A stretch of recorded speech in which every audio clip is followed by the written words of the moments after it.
ప్రస్తుతం మనం యాదాద్రి భువనగిరి జిల్లా భువనగిరి నియోజకవర్గంలోని బీబీ నగర్ మండల్ రాయరావుపేట గ్రామ సర్పంచ్ బొర్రా రమేష్ గారితో మనం ఉన్నాం. సో ఈనాడు గ్రామ అభివృద్ధిలో భాగంగా కాంగ్రెస్ పార్టీ సంక్షేమ పథకంలో భాగంగా ఈనాడు గ్రామంలో ఏ విధంగా సంక్షేమ పథకాలు లబ్ధి పొందుతున్నారు, గ్రామం ఏ విధంగా అభివృద్ధి చేస్తున్నారో వారి మాటలు అడిగి తెలుసుకున్నాం. నమస్కారం సర్పంచ్ గారు. సో చెప్పండి సార్, ఎట్లా ఉంది ఈనాడు కాంగ్రెస్ ప్రజాపాలనలో భాగంగా మీ గ్రామస్తులు, మీరు పుట్టి పెరిగినటువంటి గ్రామంలో ఈనాడు సర్పంచ్ గా ప్రజలను మిమ్మల్ని గెలిపించుకున్నారు. ఎట్లా ఉంది గ్రామ పరిస్థితులు, సంక్షేమ పథకాలు ఎట్లా లబ్ధి పొందుతారు? ముందుగా గ్రామ ప్రజలకు మరియు రాష్ట్ర ముఖ్యమంత్రి గారికి మరియు మా అభివృద్ధి ప్రదాత మరియు పార్టీలకు అతీతంగా పనిచేసే మన అనిల్ కుమార్ రెడ్డి గారికి మా గ్రామం తరఫున ప్రత్యేక ధన్యవాదాలు తెలియజేసుకుంటున్నాను. నేను గెలిచిన తర్వాత కాంగ్రెస్ పార్టీలోకి రావడం జరిగింది. ప్రభుత్వం వచ్చిన తర్వాత రాయరావుపేటలో మనం వస్తుంటే రోడ్లో ఒక సుమారు 70 లక్షలు పెట్టి సీసీ రోడ్ వేయడం జరిగింది. అలాగే ఎస్సీ కాలనీ నుంచి మరియు గ్రామానికి ఒక 12 లక్షలు పెట్టి సీసీ రోడ్ ఎన్ఆర్జీస్ నుంచి ఎమ్మెల్యే గారి సహకారంతో రోడ్లు వేయడం జరిగింది. మరి మొన్న 2 నెలల క్రితము 10 లక్షలు పెట్టి రోడ్లు ఎన్ఆర్జీస్ నుంచి వేసుకోవడం జరిగింది. అలాగే మహిళా భవన్ కూడా శాంక్షన్ చేయడం జరిగింది. ఇంత చిన్న గ్రామానికి సుమారు ప్రభుత్వం వచ్చిన తర్వాత సుమారు 2 కోట్ల నిధులు సుమారు మన గ్రామాన్ని పార్టీలకు అతీతంగా ఇక్కడ కొంచెం లేకున్నా ఒక గ్రామం అన్ని గ్రామాలు మనకు ఒకటే అన్న ఉద్దేశంతో ఎమ్మెల్యే గారు మా గ్రామానికి ఇందిరమిల్లు కూడా 16 ఇందిరమిల్లు ఇవ్వడం జరిగింది. నిరుపేదలకు గత 15-20 సంవత్సరాల నుంచి కూడా ఇల్లు లేక ఇబ్బంది పడుతున్న నిరుపేదలకు కూడా 11 మంది కట్టుకోవడం, గృహప్రవేశాలు కూడా సుమారు పూర్తి కావడం జరిగింది.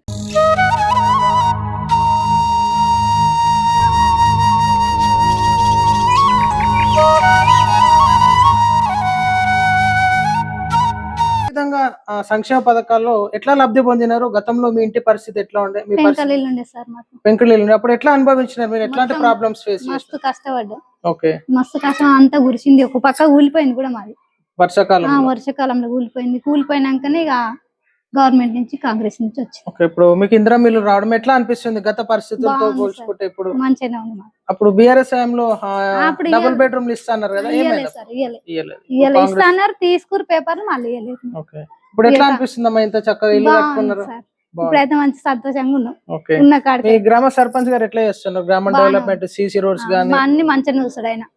ఏదానికైనా ఆపదకైనా దేనికైనా మంచిగా చూస్తుంది. ముందు ఇల్లు మంచిగా లేకుండే, మరి వర్షం వచ్చి అంతా కూలిపోయేటట్టే అయింది. వర్షం వచ్చి ఎట్లా ఇబ్బంది పడ్డారు? ఇప్పుడు వర్షాలు పడ్డప్పుడు ఇబ్బంది పడ్డాం.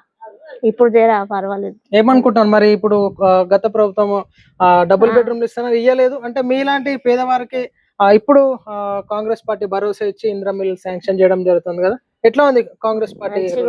కాంగ్రెస్ పార్టీ మంచిగానే ఉంది. ఇప్పుడు మీకు ఫ్రీ కరెంట్ వస్తుందమ్మా 200 లీటర్లు. అంతకుముందు ఎంత బిల్ ఎంత కడతా ఉండే మీరు? ఇంతకుముందు 400-500 అట్లా కట్టేది. ఓకే, ఇప్పుడు రేషన్ షాప్ లో సన్న బియ్యం వస్తున్నాయి. ఎట్లా ఉన్నాయి సన్న బియ్యం? మంచిగా ఉంది తినడానికి. ఇబ్బందే ఉండే. కాంగ్రెస్ ప్రభుత్వం వచ్చినాక మాకు ఇందిరా మిల్లు వచ్చింది, ఇప్పుడు సంతోషంగా ఉంది. రాయరావుపేట గ్రామంలో నిరుపేదలకు ఇందిరా మిల్లు రావడం ఎట్లా చూస్తున్నారు? మా నిరుపేదలకు ఇందిరమ్మ ఇల్లు వచ్చి చాలా మంచిగా జరిగింది. పెంకుటి ఇల్లులే అన్ని తీసేసి మంచిగా ఇల్లు కట్టుకున్నాం. ఇప్పుడు పేదవారి ఇల్లు కట్టుకోవడం ఎట్లా అనిపిస్తుంది? మంచిగా అనిపిస్తుంది. లేనోళ్ళు బతుకుతురు కదా, లేనోళ్ళు కడుతుండు. ఇప్పుడు ఆ 5 లక్షలు ఇచ్చినా గానీ నయమే కదా. ఇప్పుడు అవి కూడా లేవు కదా. ఎంత కష్టపడ్డా గానీ మనం ఎంతో కష్టపడి పొద్దంతా కష్టం చేసినా 500 వస్తలేవు. 5 లక్షలు ఇచ్చిండంటే మామూలేనా? మంచిగా ఇచ్చిండు, ఇండ్లు కట్టుకుంటుండ్రు, లేనోళ్ళు బతుకుతుర్రు. సెకండ్ దానికి కూడా ఇప్పుడు ఎందుకంటే ఫస్ట్ కట్టిన వాళ్ళతో పోల్చుకుంటే చూసేటటువంటి వాళ్ళకి కూడా మాకు కూడా వస్తే బాగుంటుందని ఎక్స్పెక్ట్ చేస్తారు. సో సెకండ్ ఫేజ్ కి ఎంత మంది నిరుపేదలు అప్లై చేస్తారు? కూడా ఒక సుమారు 20 మంది దాకా ఉన్నారు. అలాగే ఒక 10-15 మంది అంటే స్థలం లేని వాళ్ళు ఉన్నారు. దాన్ని కూడా ప్రభుత్వ స్థలం ఉంది అక్కడ, దాన్ని కూడా ఎమ్మెల్యే గారి దృష్టికి తీసుకోవడం జరిగింది. దాని తరఫున కూడా ఎమ్మెల్యే గారు వాళ్ళకు ఇల్లు కల్పించినట్టయితే వాళ్ళకు ఒక సాయం చేసినట్టు అవుతుంది. అలాగే మనము రేషన్ కార్డులు 10 సంవత్సరాలుగా రేషన్ కార్డులు చాలా మందికి రాకుండా ఉన్న నిరుపేదలకు కూడా రేషన్ కార్డు రావడం జరిగింది. అలాగే రుణమాఫీ కూడా రైతులకు రుణమాఫీ చేయడం కూడా జరిగింది. అంచెలంచెలుగా అంటే ఒకదానికి వెనకాల ఒకటి మనకు ఫ్రీ బస్సు కానీ, ఉచిత కరెంట్ కానీ, మహాలక్ష్మి స్కీమ్ కానీ, గ్యాస్ కానీ అందరు కూడా గ్రామస్తులకు అంటే ఒకరిద్దరికి తప్పితే కొంచెం అన్ని చేయాలంటే కానీ అన్ని కూడా మనకు అభివృద్ధి పదాలు కాంగ్రెస్ ప్రభుత్వం ద్వారా అందుతున్నాయని కూడా మేము సగౌరవంగా తెలియజేసుకుంటున్నాం. మంది యాడ్ అవ్వడం జరిగింది. ఎన్ని కొత్త రేషన్ 34 యూనిట్లు యాడ్ అయినాయి. ఓకే, మళ్ళీ 54 కార్డులు కొత్తవి వచ్చినాయి. ఆ రేషన్ కార్డ్స్ కానీ సన్న బియ్యం కానీ ఎట్లా వస్తాను? ఓకే, మాకు ఇంతకు ముందుకి మ్యారేజ్ అయ్యి 8 years అవుతుంది. నాకు రేషన్ కార్డ్ లేదు. ఇప్పుడు ఈ ప్రభుత్వం వచ్చినాక రేషన్ కార్డ్ వచ్చింది. ఓకే, ఎన్ని ఇయర్స్ నుంచి లేదు మీకు? నాకు ఇప్పుడు పెళ్ళై 7 years అవుతుంది. అప్పటి నుంచి లేదు రేషన్ కార్డ్ లేదు. ఇప్పుడు వచ్చింది కాంగ్రెస్ ప్రభుత్వం. ఇప్పుడు కాంగ్రెస్ ప్రభుత్వం రేషన్ కార్డ్ వచ్చాక మరి మీకు ఏం బెనిఫిట్స్ వస్తాయి మీకు? అంటే సన్న బియ్యం ఇప్పుడు మరి మేము కూల్ చేసుకొని బతకటోళ్ళం కాబట్టి సన్న బియ్యం వస్తుంది కాబట్టి మేము దానికి కొంచెము హ్యాపీగా ఉన్నాము. ఇప్పుడైతే మా పిల్లలై 4 పిల్లలై ఇప్పుడు కొత్త రేషన్ కార్డ్ అయితే అప్డేట్ అయింది మా పిల్లలకి. అంతకుముందు ఇప్పుడు ఎన్ని ఇయర్స్ ఉన్నారు పిల్లలు? ఒక 10 years నుంచి అయితే మా పిల్లలు, మా పాప ఇప్పుడు 14 సంవత్సరాలు ఉంది. అప్పుడు రాలేదు రేషన్ కార్డు. ఓకే, ఇప్పుడు ఈ 10 years లోపు ఇప్పుడు వచ్చింది. మా పిల్లలు కాంగ్రెస్ పార్టీ వచ్చాక మీకు అలర్ట్ అయింది. ఇప్పుడు వాళ్ళ పేర్లు అప్డేట్ అయినాయి. నా మ్యారేజ్ 7 years అవుతుంది. మాకు రేషన్ కార్డు లేకుండే, అంటే కొనుక్కునే వాళ్ళం మేము. అయితే మాకు రేషన్ కార్డు అభివృద్ధి చెందింది. కాంగ్రెస్ పార్టీ వచ్చాక రేషన్ కార్డ్ వచ్చింది. గతంలో బియ్యం కొనుక్కోవాల్సి వస్తుండే రేషన్ బియ్యం. ఇప్పుడైతే నా మ్యారేజ్ అయినాక మొన్ననే వచ్చింది ration card. Congress ration card రావడం వల్ల బియ్యం వస్తున్నాయి కదా, ఎట్లా ఉంది? మంచిగా ఉన్నాయి, సన్న బియ్యం వస్తున్నాయి, మంచిగా ఉన్నాయి, మన చేను బియ్యం లాగా ఉన్నాయి. మళ్ళీ అట్లనే కరెంట్ కూడా ఉచితంగా వస్తుంది. మళ్ళీ ఇంకోటి ఇప్పుడు బస్సు కూడా ఫ్రీ బస్ పెట్టారు.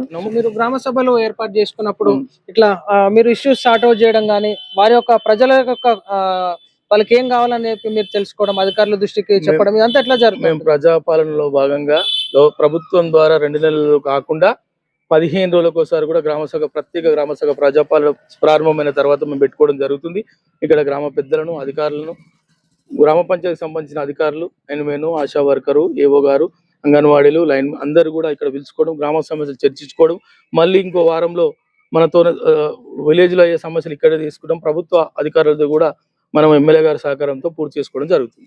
మీరు ముఖ్యంగా ఈనాడు గ్రామానికి సర్పంచ్ అంటే ఈనాడు పార్టీలకు అతీతంగా అందరినీ కలిసిమెలిసి అందరినీ కలుపుకొని గ్రామ డెవలప్మెంట్ కృషి చేయాల్సి ఉంది. సో మీరు ఉప సర్పంచ్ గారు, వార్డ్ మెంబర్స్ అంతా ఇట్లా సమిష్టిగా గ్రామ సెక్రటరీ గారు గెలిచినాం. ఇప్పుడు ప్రభుత్వం ఉన్నాం. పార్టీలకు అతీతంగా పాలకవర్గం సహకారంతో, గ్రామ పెద్దలు, కాంగ్రెస్ నాయకులు, మరి ఇతర పార్టీ నాయకులతో కూడా మేము అభివృద్ధిలో ముందుకు పోతున్నాం. 5 సంవత్సరాలు కూడా అలాగే ఎమ్మెల్యే గారి సహకారంతో, పాలకవర్గం సహకారంతో, గ్రామ పెద్దలందరి సహకారంతో ముందుకు అభివృద్ధి తీసుకొచ్చి ఇప్పటి వరకు అందరి సహకారంతో గ్రామ అభివృద్ధి ముందుకు పోతుంది. సో మీకు ఈనాడు శాసనసభ్యులు, భువనగిరి శాసనసభ్యులు కుమ్మం అనిల్ కుమార్ రెడ్డి గారు ఎట్లా స్పందిస్తుంటారు? గ్రామ సమస్యలు తీసుకెళ్తే ఏ విధంగా ఇంద్రమిల్లు అయితేనేమి, సంక్షేమ పథకాలు అయితేనేమి, డెవలప్మెంట్ లో భాగంగా ఫండ్స్ అయితేనేమి ఎట్లా స్పందిస్తున్నారు? ఏ రాత్రి ఫోన్ చేసినా, రాత్రి 1 గంటకు ఫోన్ చేసినా, ఆయన బిజీలో ఉన్నా కానీ ఇమ్మీడియట్ గా ఫోన్ లిఫ్ట్ చేస్తాడు. ఆ ప్రాబ్లం ఉందో అక్కడికి వాళ్ళ సంయుక్త అధికారులకు తెలియజేస్తాడు. మళ్ళీ మాకు ఫోన్ చేస్తాడు. ఏ కార్యకర్త కాడి నుంచి సర్పంచ్ వరకు కూడా ఎక్కడి వరకు కూడా ఫోన్ చేస్తే ఇమ్మీడియట్ గా ఎమ్మెల్యే గారు ఫోన్ చేస్తారు. ఇంతకుముందుకు ఆ పరిస్థితి లేకుండే. ఒక ఎమ్మెల్యే గారికి ఫోన్ చేయాలంటే ఒక మండల నాయకుడు, ఒక రాష్ట్ర నాయకుడు వాళ్ళ ద్వారా పోతుండే. ఇప్పుడు అట్లా లేదు. మేము ఫోన్ చేస్తే ఇమీడియట్ గా మా సమస్యలు ఏమున్నా, ఎక్కడున్నా, ఏ రాత్రి ఉన్నా ఫోన్ లేపుతాడు. కార్యకర్త ఫోన్ కూడా లేపుతాడు, వార్డు నెంబర్ ఫోన్ కూడా లేపుతాడు. ఎమ్మెల్యే గారికి ఈ విషయంలో ప్రత్యేక ధన్యవాదాలు. ముఖ్యంగా మీరు సర్పంచ్ గా ప్రజలు గెలిపించుకున్నారు. సో ఇంకా గ్రామాన్ని ఏ విధంగా బీబీనగర్ మండలంలో ఎట్లా చేయాలని చెప్పేసి అనుకుంటున్నారు? ఎందుకంటే మీరు ఎలక్షన్స్ లోకి వచ్చే ప్రజలకి హామీ ఇవ్వడం జరుగుతూ ఉంటుంది. సో మీరు ఏం హామీ ఇచ్చారు? ఇంకా ఎట్లా 100% మేము పార్టీలకు అతీతంగా ఎమ్మెల్యే గారి సహకారంతో, రాష్ట్ర ప్రభుత్వ సహకారంతో, మా పెద్దల సహకారంతో ఇంకా గ్రామాన్ని జిల్లా స్థాయిలో, రాష్ట్ర స్థాయిలో ముందు తీసుకోవడానికి మేము నిత్యం మా పాలక మండలి సహకారంతో కృషి చేస్తాం. ఇప్పుడు మాకు ప్రధాన సమస్యలు అలాంటి సీసీ రోడ్లు అన్ని మాకు సంపూర్తిగా పూర్తయినాయి. కొంచెం చిన్న చిన్న డ్రైనేజ్ సమస్యలు ఉన్నాయి. కాకపోతే ఊరు బయట ఒక పెద్ద సమస్య ఉంది. ఎమ్మెల్యే గారి దృష్టికి తీసుకుపోయిన మాది కూడా వారు చేస్తారనే నమ్మకం మాకుంది. అలాగే ఇంకా ఇల్లు నిరుపేదలు ఉన్న ఇందిరం ఇల్లు కూడా సెకండ్ దఫాలో వాళ్ళు కంప్లీట్ చేసుకుంటాం. అలాగే అసలు జాగలేని మొత్తం భూమి లేని నిరుపేదలు కూడా ఎమ్మెల్యే సహకారంతో అక్కడ జాగా ఉంది కాబట్టి వాళ్ళకు ఒకటి చేయాలి. అలాగే యువకులకు ఉపాధి కల్పించాలి. మన కంపెనీలు పడ్డాయి, వాళ్ళకు ఉపాధి కల్పించాలి. అట్లాగే మేము మా పాలకవర్గం, మా పెద్దల సహకారంతో కూడా మొన్న ఎమ్మెల్యే గారి మన మేడం కూడా రావడం జరిగింది. ఇక్కడ ప్రీతి మేడం కూడా రావడం జరిగింది. మేము ఈ ఎండాకాలంలో వాళ్ళకు ఉపాధి కల్పేందుకు కుట్టి మిషన్, సొంతంగా కుట్టి మిషన్ శిక్షణ ఏర్పాటు చేసుకున్నాం, బ్యూటిషియన్ శిక్షణ ఏర్పాటు చేసుకున్నాం. కాబట్టి ఇంకా కూడా యువకులకు ఉపాధి కల్పించడం, ఇంకా ప్రజలను అనునిత్యం ప్రజాక్షేమంలో ఉండి రాయపేట గ్రామాన్ని ముందు తీసుకోవడానికి మేము కృషి చేస్తాం. ముఖ్యంగా గ్రామం అంటే రాయపేట గ్రామం అంటే గ్రామంలో రైతులతో కూడుకున్నటువంటి జీవన శైలిని మనం చూడొచ్చు ఇక్కడ. సో ఆ రైతులు కష్టపడి వ్యవసాయాన్ని చేస్తూ ఉంటారు, ఆ ధాన్యాన్ని పండిస్తూ ఉంటారు కదా. అలాంటి వారిని గుర్తించి నాడు రాష్ట్ర ప్రభుత్వం రుణమాఫీ చేయడం జరిగింది. సో మీ యొక్క గ్రామంలో ఉన్నటువంటి రైతులు ఏ విధంగా వారి యొక్క సంతోషాన్ని మీతో వ్యక్తం చేసుకోవడం జరిగింది? రుణమాఫీ జరగడం చాలా మంచి కార్యక్రమం. రైతులు కూడా చాలా సంతోషంగా ఉన్నారు. మనం చెప్పడం కాదు, ఎందుకంటే 2 లక్షలు 1,00,000 రుణమాఫీ కావడం చాలా చాలా సంతోషకరమైన విషయం. అలాగే గ్రామంలో చాలా మంది కూడా ఎల్ఓసీలు తీసుకోవడం జరిగింది, అలాగే రిలీఫ్ ఫండ్ తీసుకోవడం జరిగింది. అలాగే మన ప్రభుత్వం నుంచి చాలా అంటే సహాయ సహకారాలు, హాస్పిటల్ వెళ్తే కూడా సార్ ఎమ్మెల్యే గారు ఫోన్ చేస్తే కూడా స్పందించి వాళ్ళకి సహాయ సహకారాలు అందించడం జరిగింది. ప్రభుత్వం నుంచి వచ్చే ప్రతి పథకం కూడా రాయరపేట గ్రామంలో లబ్ధి పొందినాం. ఇప్పటి వరకు అయితే ఈ 2.5 సంవత్సరాలుగా మా చిన్న గ్రామమైన చాలా సంపూర్తిగా మేము అభివృద్ధి చేసుకున్నాం. ఎమ్మెల్యే గారు కూడా సుమారు మా గ్రామానికి మించి అభివృద్ధి పథకాలు మాకు అందించారు. కాబట్టి మేము ఎప్పుడు మా గ్రామం తరఫున ఎమ్మెల్యే గారు రుణపడి ఉంటాం. స్ట్రోక్ వచ్చింది, బ్రెయిన్ స్ట్రోక్. ఓకే. సడన్ గా ఎమర్జెన్సీలో గాంధీకి తీసుకెళ్ళారు. గాంధీకి తీసుకెళ్తే అక్కడి నుంచి వాళ్ళు 3 months తర్వాత మళ్ళీ నిమ్స్ హాస్పిటల్కి షిఫ్ట్ చేసారు. అక్కడ లేదని ఓకే. ట్రీట్మెంట్ 5 lakhs దాకా అయింది. బెనిఫిట్ ఎంత వచ్చింది మరలా మీకు? CM relief fund CM relief 2.5 lakh ఇచ్చారు. 2.5 lakh ఇచ్చినారు. తర్వాత ఫ్రెండ్ సర్కిల్, రిలేషన్ సర్కిల్ ఇచ్చారు. ఓకే. ఎట్లా అనిపిస్తుంది మీకు సీఎం రిలీఫ్ ఫండ్ రావడం? ఎట్లా అనిపిస్తుంది కాంగ్రెస్ పార్టీ హయాంలో? చాలా సంతోషం అనిపిస్తుంది. ఓకే. పునర్జన్మ నాది. ఓకే. ఎందుకంటే నిరుపేదలకు 2.5 lakh రావడము బెనిఫిట్ గా ఉంది. చాలా బెనిఫిట్ ఉన్నది. ఓకే. హెల్త్ పరంగా బాగాలేకుండే ఓకే. మా ఇది సీఎం రిలీఫ్ ఫండ్ 60,000 వచ్చింది. 60,000 వచ్చింది. మామూలుగా ఆర్థిక పరంగా అయితే మాకు ఒక మేలే జరిగింది.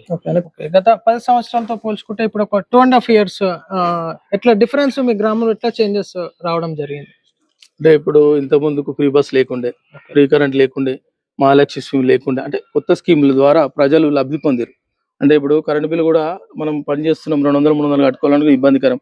ఇలా బస్సు ఆల్రెడీ వెళ్ళిపోతారు మహిళలు చెప్పకుండానే, అంటే తీర్థయాత్రలు చేస్తారు. అంటే ఎంతో ఇంత దీన్ని కూడా భరించుకుంటూ మహిళల అభివృద్ధి చేయాలి, మహిళలకు ఏదో చేయాలన్న ఉద్దేశంతో ఫ్రీ బస్ కూడా కలిపేయడం, మహాలక్ష్మి ఇవ్వడం, గ్యాసులు ఉచితంగా ఇవ్వడం. కాబట్టి మా గ్రామం అందులో లబ్ధి పొందుతున్నాం కాబట్టి సంతోషకరంగా ఉంది. అలాగే ఈ సమ్మర్ కాలంలో కూడా ఒక సుమారు 60 నుంచి 70 మందికి మనం ఉపాధి కల్పిస్తున్నాం. ఉపాధి శిక్షణ అంటే బ్యూటీషియన్ మరియు కుట్టు మిషన్ శిక్షణ వాళ్ళకు, మరియు పెద్దల సహకారంతో మనం వాళ్ళ కుట్టు మిషన్ కూడా ఫ్రీగా అందజేస్తామని తెలియజేయడం జరిగింది. అలాగే విద్యార్థులకు కూడా మనం భవిష్యత్తులో కాలేజీ ఫీజులు తక్కువ చేయడం కానీ వాళ్ళకి మనం ఉంటే కూడా ఉన్నత స్థాయికి కూడా మనం చేయడం జరుగుతుంది. మీరు అన్నట్టు ఈ డెవలప్మెంట్ కాకుండా రాయరపేట గ్రామంలో విద్యార్థులను మరియు ఉపాధి అవకాశాలు చేయడానికి అందరినీ కూడా వాళ్ళ విధిలో ఉపాధి కల్పించడానికి మా వంతు కృషి మేము ఎల్లప్పుడూ చేస్తాం. మౌలిక సదుపాయాల విషయానికి వస్తే లైట్లు కానీ, డ్రైనేజ్ కానీ, వాటర్ కానీ మాకు ఇప్పుడు సమస్య అయితే లేదు. ఎప్పటికప్పుడు పాలక మండలి సహకారంతో మేము దాన్ని సంపూర్తిగా చేసుకుంటున్నాం. చిన్న చిన్న సమస్యలు ఉన్నాయి కాబట్టి ప్రభుత్వం ద్వారా అందే సహకారంతో పాటు మా సహకారంతో కూడా గ్రామ పెద్దల సహకారంతో ముందుకు తీసుకొని పోతాం. మీరు పుట్టి పెరిగినటువంటి గ్రామంలో ఈనాడు విద్యాలయాలు ఉంటాయి. సో మీ తోటి మిత్రుల పిల్లలే స్కూళ్ళలో చదువుకునేటటువంటి సందర్భాలు మనం చూస్తుంటాం గ్రామంలో. కాబట్టి సో ఇంకా స్కూళ్ళలో ఇంకా ఆ విద్యని మెరుగుపరచడానికి, ఆ చదువుని బోధించేటటువంటి స్టాఫ్ అయితేనేమి, దాంట్లో మౌలిక వసతులు కానీ, సో అన్నిటి మీద మీరు ఎట్లా ప్లాన్ అవుట్ చేస్తాం? ఇప్పుడు ప్రభుత్వ పాఠశాలలో కొంతమంది జాయిన్ చేయకుండా ప్రైవేట్ పాఠశాలకు పోతున్నారు కాబట్టి ఈసారి మేము కూడా అందరం నిర్ణయం తీసుకున్నాం. ఇక మా వార్డ్ నెంబర్ కూడా వాళ్ళ పిల్లలతో స్టార్ట్ చేస్తుండే, ఇప్పుడే హ్యాంగ్ చేస్తుండే. ప్రభుత్వ పాఠశాలలు మనం డెవలప్ చేసుకోవడానికి ప్రభుత్వం ఇంత 22 స్కీములు పెట్టింది. వాళ్ళకు ఉచిత భోజనము, వాళ్ళకు డ్రెస్సు, వాళ్ళకు బ్యాగులు, వాళ్ళకు స్పోర్ట్స్, వాళ్ళకు టిఫిన్లు, లంచ్, ఇన్ని సౌకర్యాలు అరేంజ్ చేస్తుంది. కాబట్టి దయచేసి మనం కూడా ప్రభుత్వ పాఠశాల బలోపేతం చేసే విధంగా మేము కూడా కృషి చేస్తాం. ఎందుకంటే సీఎం రేవంత్ రెడ్డి గారు ప్రభుత్వ పాఠశాల బలోపేతం చేయాలనే ఉద్దేశంతో ముందుకు పోతున్నారు. కాబట్టి ఆ స్థాయిలో మా కృషి కూడా మా గ్రామంలో ప్రభుత్వ పాఠశాలను అందరు చదివే విధంగా మా వంతు కృషిగా మేము సహకరిస్తాం. సర్పంచ్ గారు, మీరు రాజకీయాల గురించి అన్ని మాట్లాడుకున్నాం. గ్రామ అభివృద్ధి పైన మీరు ఎన్నో కార్యక్రమాలు చేయాలి, గ్రామాన్ని అభివృద్ధి చేయాలి. ఏది ఏమైనా సరే అధిక సంఖ్యలో ఎమ్మెల్యే గారి దగ్గర నుంచి నిధులు తీసుకురావాలి, గ్రామాన్ని ప్రజలకు అన్ని వసతులు అందించాలని కోరుకుంటున్నారు. సో ముఖ్యంగా మీరు చేసేది కాకుండా గ్రామ పారిశుద్ధ్య కార్మికులు కూడా చాలా వాళ్ళు ఫ్రంట్ లైన్ వర్కర్స్ గా పనిచేయడం జరుగుతుంది. సో మీరు ఎట్లా చెప్తా ఉంటారు గ్రామాన్ని పరిశుభ్రంగా ఉంచుకోవడానికి? శానిటేషన్ వర్కర్స్ కానీ, వాటర్ మెన్స్ కానీ ఎట్లా? 100% మాకున్న పరిధిలో మా పారిశుద్ధ కార్మికులు కూడా మంచిగా పనిచేస్తారు. ఉదయం 6:30కు 7 గంటలకు వస్తారు, 12 వరకు పనిచేస్తారు. విధి వాళ్ళు డివైడ్ చేసుకొని పనిచేస్తారు. తర్వాత మళ్ళీ ఎండాకాలం ఉంది కాబట్టి మళ్ళీ 3 తర్వాత 6 వరకు పనిచేస్తారు. వాళ్ళ పరిధిలో వాళ్ళ పనులు మంచిగా సక్రమంగా పనిచేస్తారు. వాళ్ళకు కూడా మన గ్రామ పంచాయతీ తరఫున ధన్యవాదాలు. ఎందుకంటే పారిశుద్ధ కార్మికులు ఉంటేనే గ్రామం పరిశుభ్రంగా ఉంటది కాబట్టి వాళ్ళు మంచి సహాయ సహకారం అభివృద్ధిలో భాగంగా వాళ్ళు కూడా కృషి చేస్తున్నారు. సో చివరిగా మీ గ్రామ ప్రజలందరికీ, మీ ఓటర్ మార్షల్కి, గ్రామ పెద్దలకి, రాజకీయ నాయకులందరికీ ఏం చెప్పాలనుకుంటున్నారు? చివరిగా మన గ్రామ అభివృద్ధికి సహకరిస్తున్నటువంటి రాష్ట్ర ప్రభుత్వం, ఎమ్మెల్యే గారికి మరియు సీఎం గారికి మన ఇంత చిన్న గ్రామం అయినటువంటి గ్రామానికి కూడా ఇన్ని భారీ నిధులు ఇస్తారు. అలాగే మన సంక్షేమ పథకాలు కూడా మనకు అందుతున్నాయి కాబట్టి మనం కూడా రాష్ట్ర ప్రభుత్వానికి 5 సంవత్సరాలు అండగా ఉండాలి. మనం ప్రభుత్వానికి చేదోడు వాదోడు ఉండాలి. ఈ రైతు రుణమాఫీ కానీ, ఫ్రీ బస్సు కానీ, ఉచిత కరెంటు కానీ, మహాలక్ష్మి స్కీమ్ కానీ, మరియు ఇందిరమ్మ ఇల్లు కానీ, సీసీ రోడ్లు కానీ, అండర్ డ్రైనేజ్ కానీ మనం ఎమ్మెల్యే గారి సహకారంతో తీసుకుంటున్నాం. అలాగే ఇంకా కూడా దాతల సహకారంతో, ప్రభుత్వ సహకారంతో, గ్రామ పెద్దల సహకారంతో మన గ్రామం ముందుకు తీసుకువెళ్ళాలి. అలాగే మనం ఎప్పటికి కూడా ఎమ్మెల్యే గారు మన పార్టీలకు అతీతంగా ఆయన ప్రజా క్షేమమే ధ్యేయంగా ముందుకు పోతున్న అనిల్ కుమార్ రెడ్డి గారికి మా రాయరపేట తరఫున అందరి తరఫున ఎప్పుడు ఉంటామని ధన్యవాదాలు తెలియజేసుకుంటాం. సో ఇది ప్రజలారా మనం చూస్తాం. ఈనాడు ప్రజా సర్వేలో భాగంగా ప్రజా అభిప్రాయ సేకరణలో భాగంగా బీబీనగర్ మండల్ రాయరావుపేట గ్రామానికి విచ్చేయడం జరిగింది. సో సర్పంచ్ బుర్రా రమేష్ గారు ఈనాడు పార్టీలకు అతీతంగా ఈనాడు ప్రజలు గెలిపించవచ్చు కానీ ఈనాడు నేను పార్టీలకు అతీతంగా వర్క్ చేస్తాను, గ్రామ అభివృద్ధికే నా ధ్యేయం, ఈనాడు గెలిపించినటువంటి బాధ్యత ప్రజలది, గ్రామం అభివృద్ధి చేసేటటువంటి బాధ్యత నాది అంటూ ఆ సర్పంచ్ గారు బాధ్యతను తీసుకోవడం జరుగుతుంది. సో ఖచ్చితంగా ఈనాడు గ్రామ ప్రజలందరూ తనకు సపోర్ట్ గా ఉండి ఈనాడు ఎమ్మెల్యే గారి దగ్గర నుంచి నిధులు తీసుకురావడానికి కృషి చేయడానికి మీరందరి సహకారం కూడా కోరుతూ ఈనాడు గ్రామ అభివృద్ధి కూడా అందరు సహకరించాల్సిందిగా తను కోరుతూ ఉన్నారు. మన రాష్ట్ర ముఖ్యమంత్రి గారికి మరియు మా ఎమ్మెల్యే కుంభం అనిల్ కుమార్ రెడ్డి సహకారంతో విలేజ్లో రోడ్లు వేయించుకున్నాం. ఓకే, ప్రధానం మెయిన్ అంటే ఒక బంధం నుంచి ఇక్కడ వరకు ఒక 70 lakhs పెట్టుకొని రోడ్డు చేర్చుకున్నాం. తర్వాత మళ్ళీ సీఎం రిలీఫ్ ఫండ్స్ వచ్చినాయి, ఎల్ఓసీలు వచ్చినాయి, మరియు ఉచిత కరెంటు, ఉచిత బస్సు ప్రయాణాలు. మనము గతంలో అనుకున్నట్టు కాంగ్రెస్ పార్టీ రాకముందుకు గత ప్రభుత్వం మీద మనం ఏదైతే మనము ప్రయత్నం చేసినాము 6 గ్యారెంటీల విధానాన్ని పక్కా అమల్లో తెచ్చినాం మా గ్రామంలో మాత్రం. ఏమంటున్నారు మీరు గ్రామ సభలో?